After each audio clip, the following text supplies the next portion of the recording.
found your podcast. I'm like, okay, I need to get my brain thinking about detailing, and, I'll get online and research. And when I saw your podcast and started listening to it, I'm like, oh my gosh, guys, I just landed on a gold mine. Fellow auto detailers, welcome to the show that features interviews with today's most successful auto detailers. This is the Auto Detailing Podcast. Here's your host, Jimbo Balaam.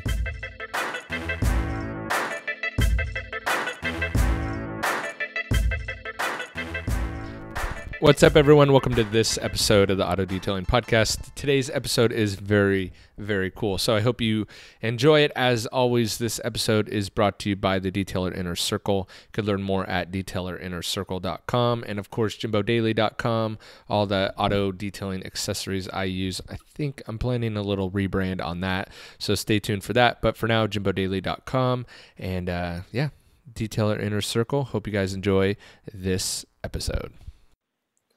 All right, everyone, welcome to this episode of the Auto Detailing Podcast. I'm excited for this one. We have a marketing director of a shop that does mainly business-to-business detailing, so dealership detailing. So her name is Mikhael. She's with Parkside Detail and Accessories. And Mikhael, welcome to the Auto Detailing Podcast.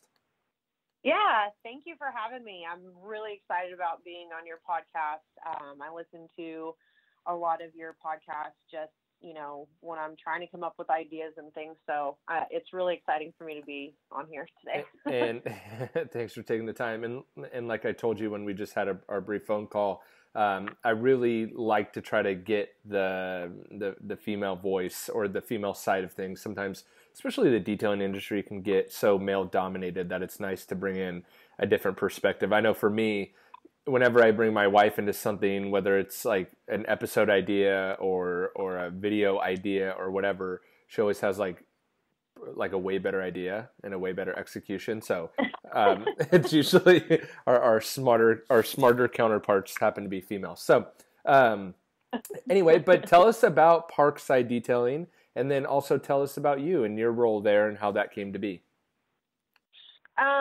Okay, so Parkside Detail Accessories started about 10 years ago, and it basically started for a need in Toyota Knoxville, because we're based out of Knoxville. So they just were running out of space, and they wanted to be able to offer the customers more. They wanted to be able to do more like a one-stop shop kind of place. So they built a big warehouse right across the street. And we started off with no name. We didn't have a name. We were just the people in the building that cleaned the cars for the dealerships, pretty much. Did the dealership own it, or they just created? Sorry, I do happen to interrupt a lot. Fine. Did the dealership own it, or just did they have like whoever their detailers were at the time start it as like a separate business? No. So, gentlemen, Doug White and Terry Taylor, they kind of own most of the dealerships in this area. And so Doug White decided that he wanted to be able to give that to his customers at the dealership. So he pretty much, he built the building, and his business partner, which is my mentor, my boss, Randy Loveday, put reconditioning, detailing, car washes. We have an auto butler machine that kind of like before ceramic coating was the thing, it was auto butler. And what is that? Because I'm naive. I'm also very naive to the dealership side of detailing too. So what is the auto butler? So the auto butler is like a bus machine that we do on every single one of the vehicles. It protects the paint from oxidation, from, it doesn't seal as hard as a ceramic coating with the nanotechnology, but it does the same thing, and they'll sell it in F&I. Got it. And, it's like a warranty option you can purchase with the vehicle. Gotcha. So kind of like before they came out with all this new, nano technology. Mm-hmm. Okay, thanks. So everybody came over here. We needed room, and we were, like I said, just detailers over here. And then we also have our reconditioning side. So, you know, the business grew, and it grew so much that people were like coming just to the building and like going, hey, can I get these services without going to the dealership? You know, can I just come bring my car and get it detailed, or can I come bring my car and, you know, get my windshield chip repaired or my wheels repaired? And it just kind of grew itself. And how I came into play is 2 years ago, I came on the team, and I was washing cars. Like we have a fast lane where we just run cars through the car wash. And I started washing cars, and it was kind of funny because, which I'm best friends with Lance, our shop foreman now, but I drove him absolutely crazy because when I came on the team, all of the guys were really mad because I cleaned the car a lot faster and way better than they did. See, true to my point earlier, right? Of like, you girls usually have the better idea, the clearer vision, the better execution, the better cleaning. I'm glad that rang true. Right. So you're showing them up. Yeah, I did. And it was really causing some disruption with the guys. Like, okay, why is this girl showing off? You know, so the director noticed like this ruckus that I was causing, and he decided to pull me into his office, and I became his assistant. So I've got to see things on so many different levels, because not only like knowing the products and the chemicals and, you know, putting a certification class that now all of our detailers have to go through a Master's McGuire certification class to be a detailer. I mean, just all these different fun projects that I've got to see. But then he put me in charge of growing our retail business, and that's how I became the marketing director. Wow. So you've really seen, though, did you have this is like on topic, but kind of a little rabbit trail. Like, what was it? Why did you want to go there in the first place to clean cars, or what drew you to that place? Did you just like need a job and not like driving down the road and you're like, oh, that looks fun? Or like, was your family into cars? Were you into cars? I've always loved cars. And I've always like been the type of person that, you know, I've got to be going and I have to be moving. Got it. But in all honesty, I had just moved back from Florida. Okay. Because I have family that lives in Florida, and I've been a single mom since my daughter was born. And I'm just like, dude, I got to get some. You just had to make it happen. So I can find the job that I need. You know, I mean, I had skills elsewhere, but I mean, when you're a parent, you'll flip burgers until you figure out what you need. You know what I mean? 100%. I have 3 kids myself, so I know exactly what you're talking about. It's like, rubber meets the road. You got to do what you got to do. Yeah, and my boss, I think, kind of knew that about me a little bit, and he knew that like I had other skills that he could utilize. So he's like, well, instead of you looking for somewhere else, like we're just going to utilize you right here. And I'm telling you, it is so, I absolutely love working with cars every single day, getting to test new products, to try and see what the retail market is going for, and getting to, you know, learn about all of these different tools, like the roofs. So all of our guys use roofs. So like I've had to study on all of this stuff and understand all of it, because you can't market something unless you know what you're talking about. And 100%. It's been so much fun. And I've actually taken your podcast because one of the things I've been trying to do, we've got 10 detailers in our building. And one of the things I've been really trying to do, because I helped hire as well in my directing assistant position, I had tried and hire guys in. So I'm like, okay, how do we create this feeling of like unity and make these guys feel really good and feel like, okay, this is a professional thing. Like, this is an art. This is a skill. Like, make them proud of what they're doing. 100%. You know? Yeah. Yep. So we've been working, like I said, on the certification classes. But I found your podcast. I'm like, okay, I need to get my brain thinking about detailing, and, I'll get online and research. And when I saw your podcast and started listening to it, I'm like, oh my gosh, guys, I just landed on a gold mine. And that's exactly why I'm going to take that audio out right there and play it in the beginning. Like, that's why I had you on the podcast, just to say that. I'm teasing. Well, I mean, it's like I told the guys, I'm like, while you guys are detailing 100%. and, your friends are telling you, oh, you just clean cars for a living, I'm like, you need to be playing this stuff in your earbuds, because it's interesting the way that the automotive industry is changing. You've got Carvana's coming into place. You've got Tesla. Mm-hmm. So these, the buying experience is going to be changing, but one thing is not going to be changing is how vain people are and how much they want to look good while they're driving down the road. Mm-hmm. And to your point, that's kind of why I wanted to start a podcast in the very beginning, but really what I thought is I'm just a detailer, right? So that same thought pattern that you had was what I had back in 2014, is like, well, if I could detail cars and listen to something about detailing and like get better while I'm doing it, that would be amazing, And then there was nothing.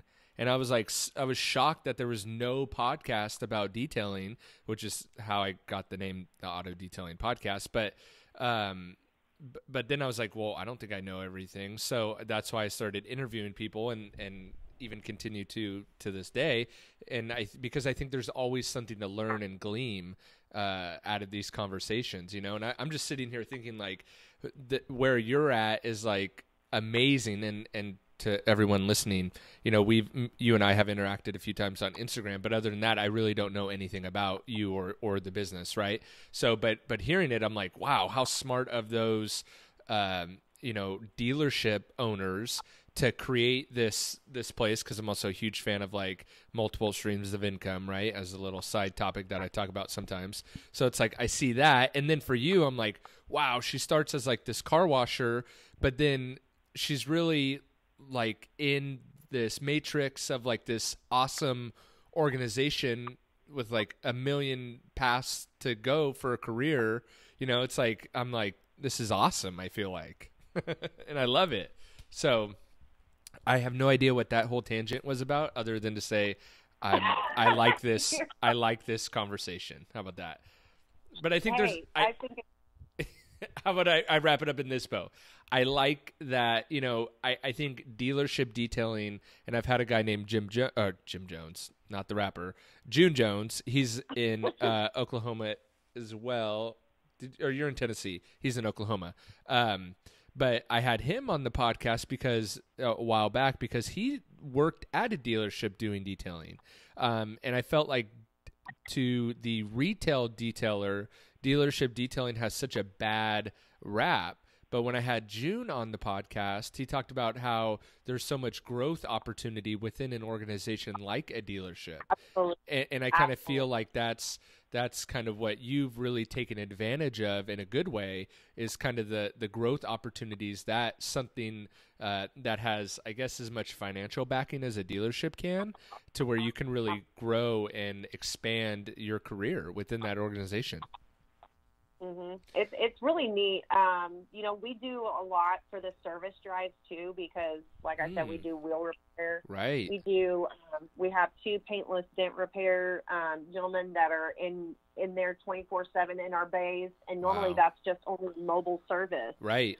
And we can do small body repair. So we've got a paint booth. We've also got a 360 photo booth. So like for the Lexus dealership, we actually have someone writing cosmetic damage reports, and like they'll stand in that service lane, and when those appointments come in, he'll run around and he'll write up all the damages, and he'll write up if it needs detailed, and we port the cars to our building, get it done, and get it done in under 2 hours, and then get it back to the customer. So I mean, there's so many different angles. Mm-hmm.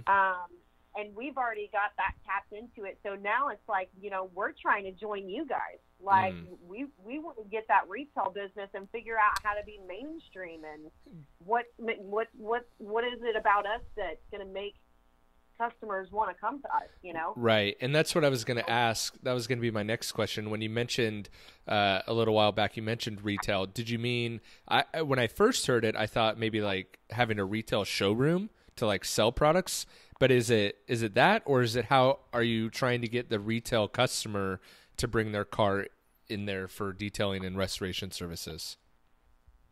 So right now, I'm handling all the SEM and the website and stuff like that, and I handle all of the social media accounts. So that's really just that, and then also, you know, getting interactive with the community. I have to praise on the detailers for a second because we've got an amazing group of guys. The weekend of Thanksgiving, we had 5 detailers volunteer to do a car wash for the homeless veterans in our community. Wow. With the Tennessee Valley Coalition for the Homeless. So that's another thing, you know, we're getting engaged with the community and stuff. And I'm sorry, but if you've ever had employees, people don't want to volunteer their time. They don't even want to work. Yeah. Let alone volunteer. Yeah.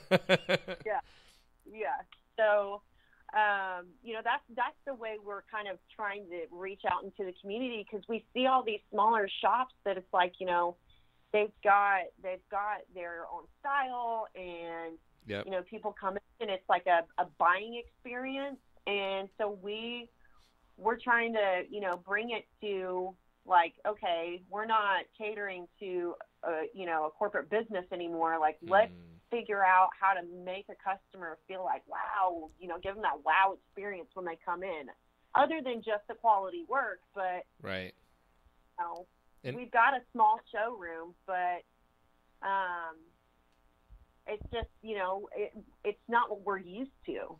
So we're trying to get out there and you know, be cool like you guys. and it really is two different like, are you finding it, well, I guess for the dealership side of things, that's kind of on autopilot for you, right?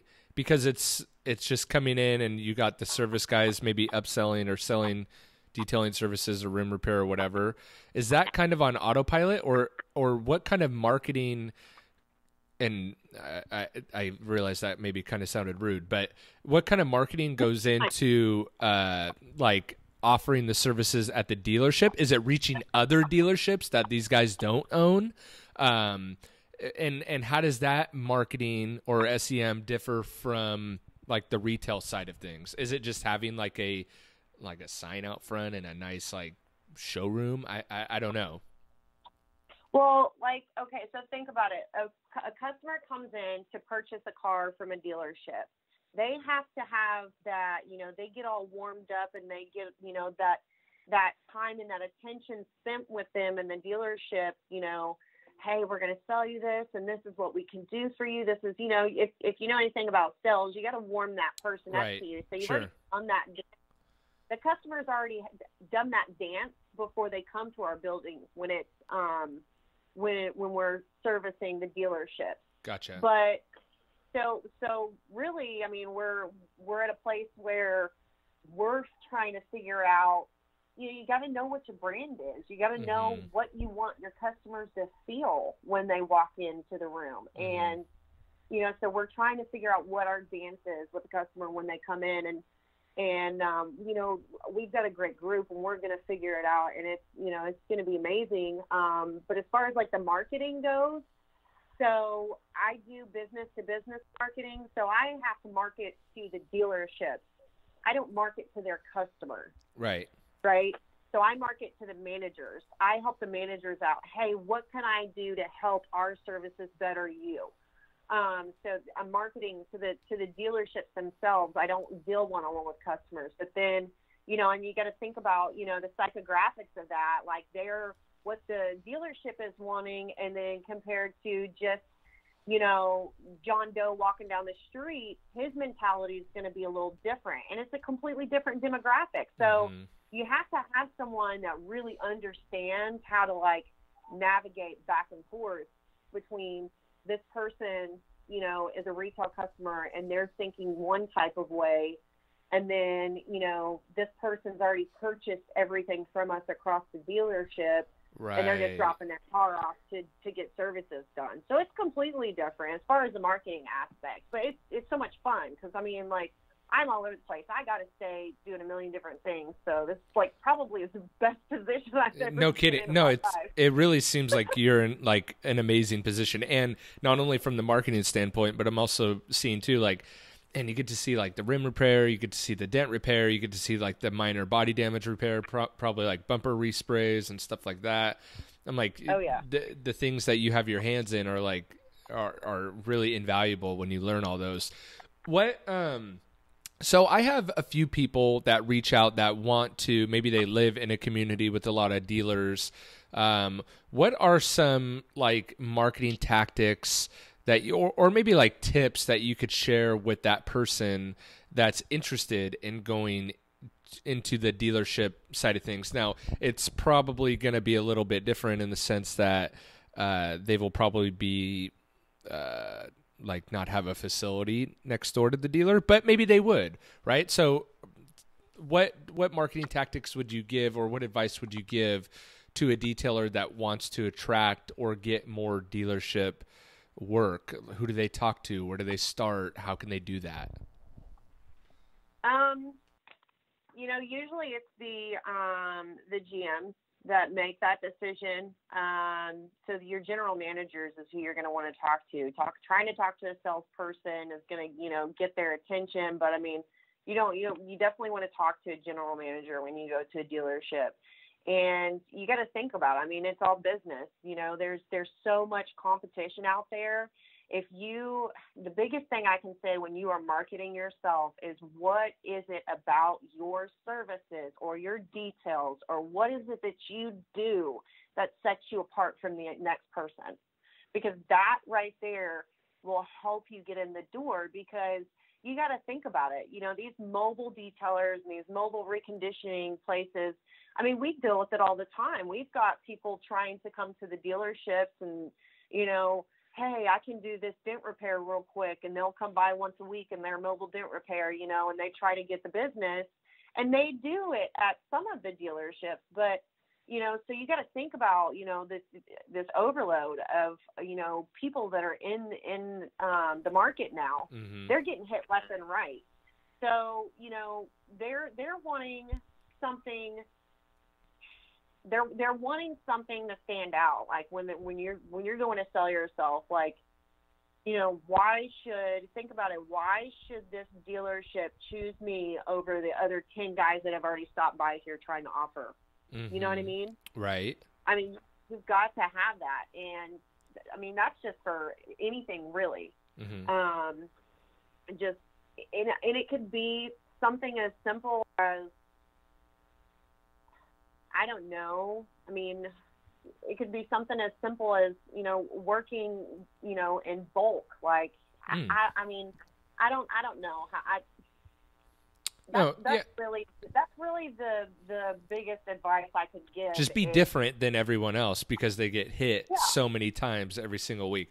How would you get to the GM though? Would it be like, sweet, do you just walk in and out, hey, is the GM here? Obviously, you could do some research and find out his name, right, or her name. But how do you get to the GM? If you go online and, like, if you go to the websites, you know, most dealerships are going to have, you know, a list of employees with pictures. But, gotcha. I mean, just walk in. I mean, if you're a business guy and you mean business and you know you've got quality and you know your stuff is worth, you know, it's walk in with confidence. Go in there and say, hey, you know, I'd like to speak with the general manager. You definitely don't want to go in at the end of the month. Got it. Because the end of the month is always crazy at dealerships. That's a good tip. So would the beginning of the month be good, or would like the 10th through the 15th be like the ideal window? I would say the 10th through the 15th. Okay. Because the beginning of the month, they're trying to get all their salespeople going, and the end of the month, they're trying to wrap up everything from the month before. Gotcha. And get all those numbers.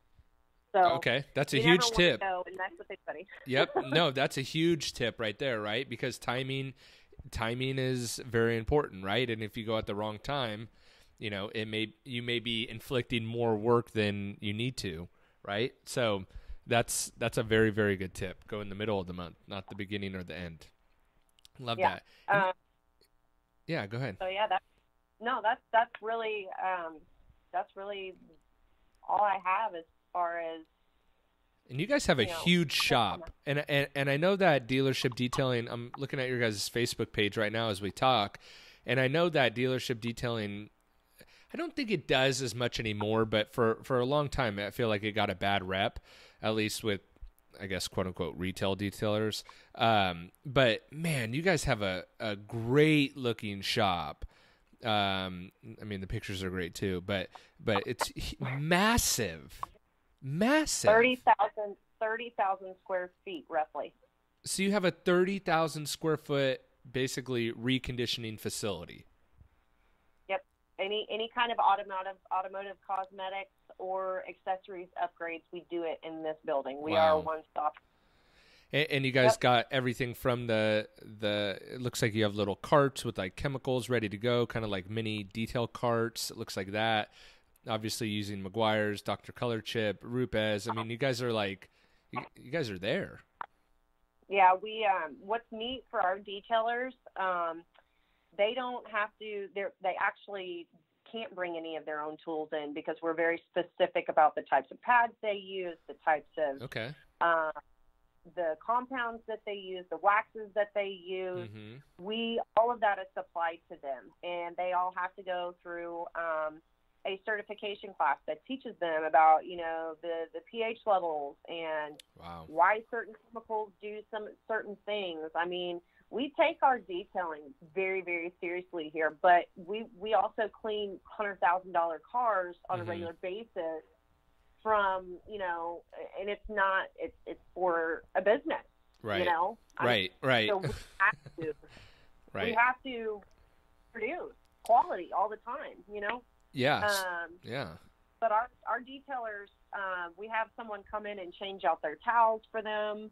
I mean, because that's how much we're rocking every day. Like, they have no time to slow down. To do anything. We never stop. We never stop with details. Never run out.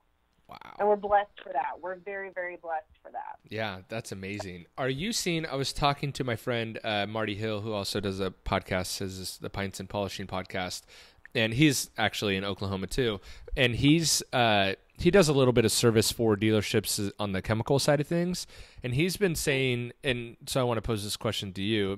You may not be seeing it or may be seeing it, but are customers starting to come in asking for like ceramic coatings more, or with like all these companies running massive Facebook ads, whether that be the Top Coat F11 or the Hydrosilics or the Shine Armor or whatever, with so much ad spend being pumped into these quote unquote ceramic, whether it be a spray and wipe or a true ceramic coating. Have you seen that in your shop, of like customers asking for that more, or I guess less usage of stuff like a liquid wax, and people trying to opt for these like quote unquote ceramic sprays or coatings?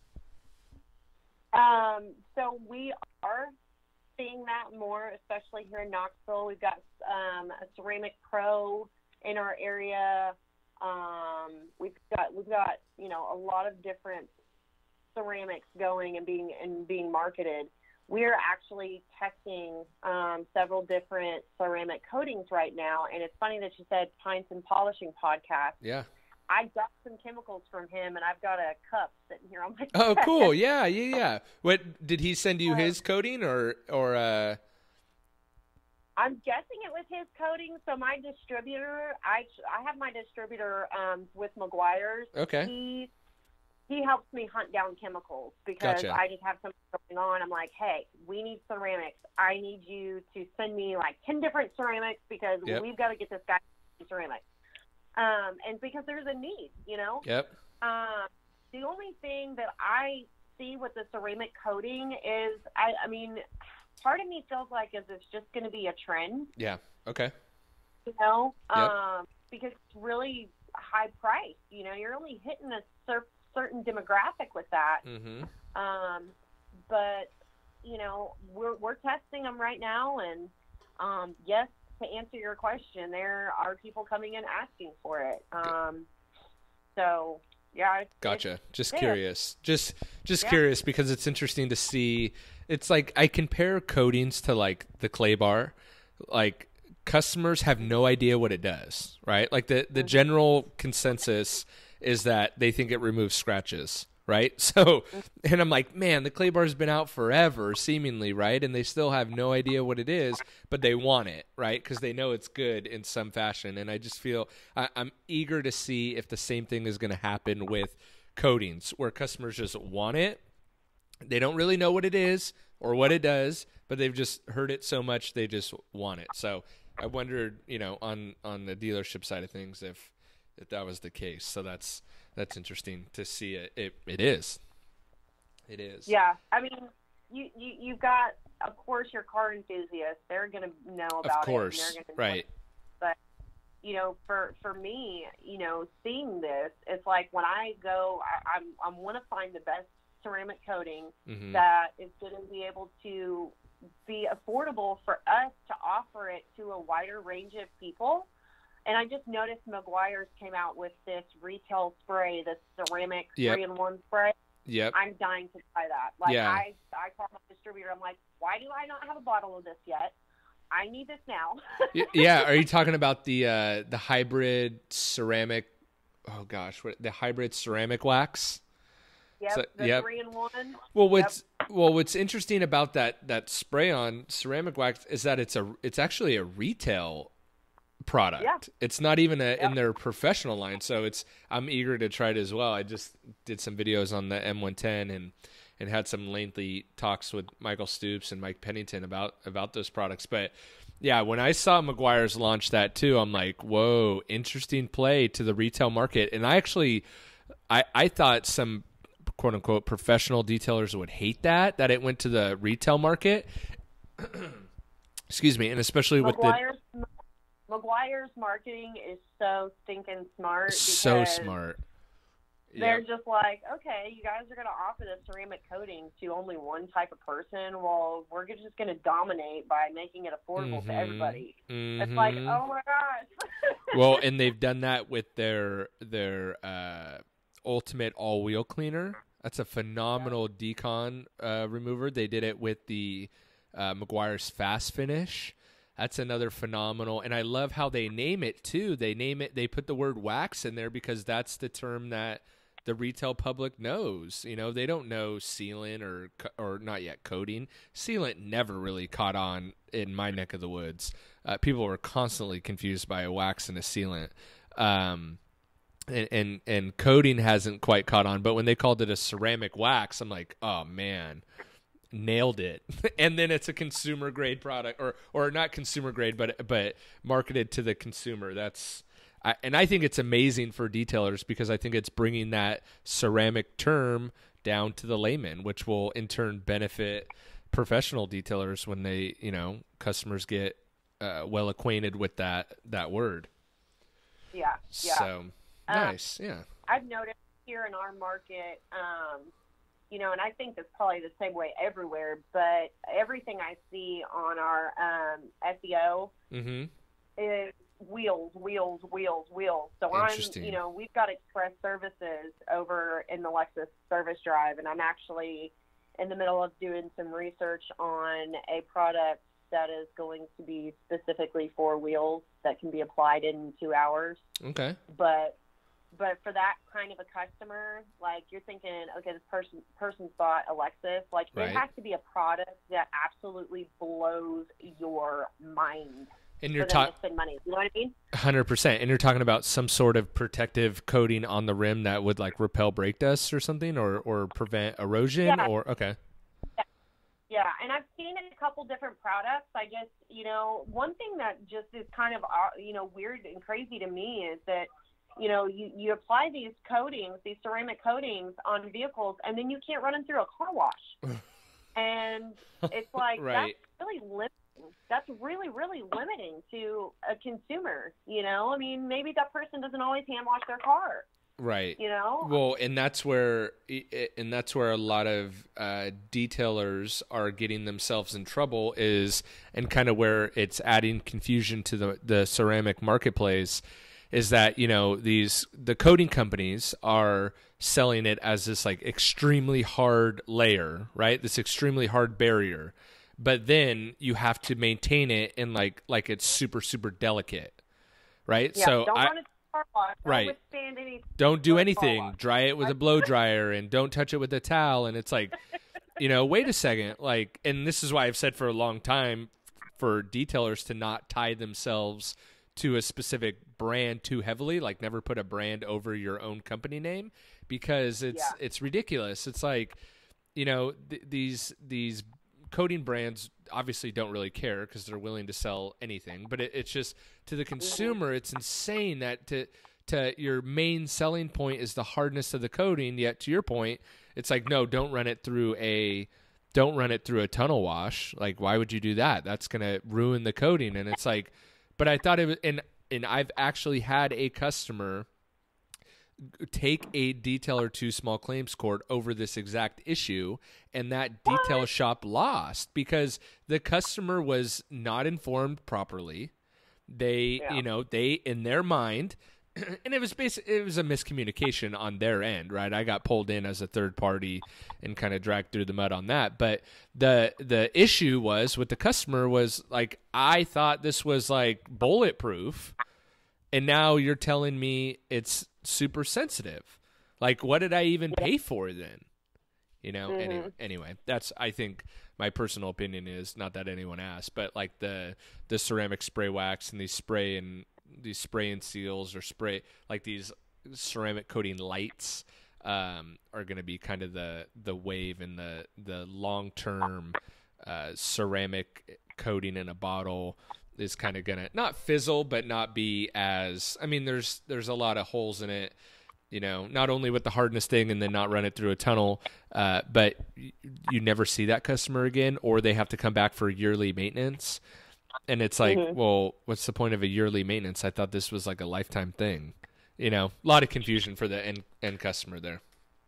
And I see where, ceramic coating is going to fit one type of person. That's going to be the type of person that has, an old classic car and they keep it's somewhere parked. They don't do a whole lot with it. And then when they want to take it to a car show or something like that, they want to have it protected during, transportation. Sure. And they want to, have it just shine, like have that immaculate shine to it, or a person who collects cars, something like, I mean, I can see the ceramic coating staying in that particular market. Sure. But your everyday drivers, I mean, McGuire's has nailed it. Let's do something that's in a bottle that's affordable, that isn't as extreme. Yep. But it still does the same thing, kind of. Totally. Mikhael, this has been amazing. Is there anything that we haven't covered that you've wanted to cover? And if not, how can people find you, kind of follow along with Parkside and follow along that journey? So you can go to our website at parksidedetailandaccessories.com. We're also on Twitter. We're on Instagram. We're on Facebook. And I'm on the messengers. If you guys have questions, I, love like sitting down and talking with you today. I love answering questions. Check us out, see what we do, like us, support us. We'll do the same back for you all, and let's just keep making detailing a more fabulous job.